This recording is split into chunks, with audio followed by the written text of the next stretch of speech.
UJMDH, non aux violations de la liberté d'expression.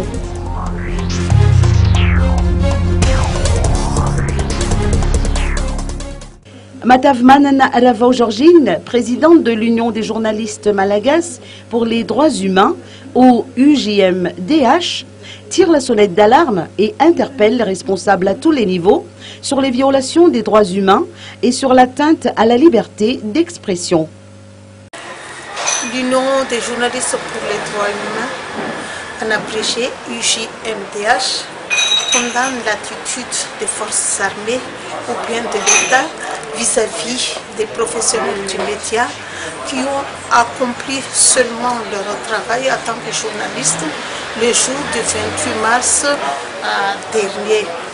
Nous prônons la liberté de presse et nous jugeons que c'est très nécessaire d'avoir un respect particulier et une attention particulière dans la défense des droits à l'expression, des droits à la liberté d'expression, ainsi que des droits des professionnels du média à chercher des informations, à communiquer et à véhiculer toutes les informations nécessaires parce que le public est toujours avide des informations.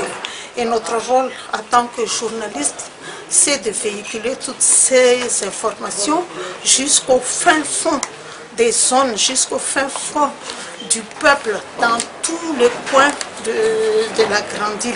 Parce que n'oublions pas qu'il y a des gens qui, disons entre guillemets, qui sont qualifiés des citoyens de seconde zone. Sans le travail des journalistes, ces gens-là sont toujours relégués au dernier rang et seront privés complètement de leur droit le plus fondamental, c'est le droit d'avoir des informations sur tout ce qui se passe au niveau national. Et les journalistes là-dessus ne font que leur travail. Donc il ne faut pas les empêcher quand même. Ils ne sont pas armés. Ils n'ont que leur plume, leur stylo comme arme quand ils font leur travail sur le terrain.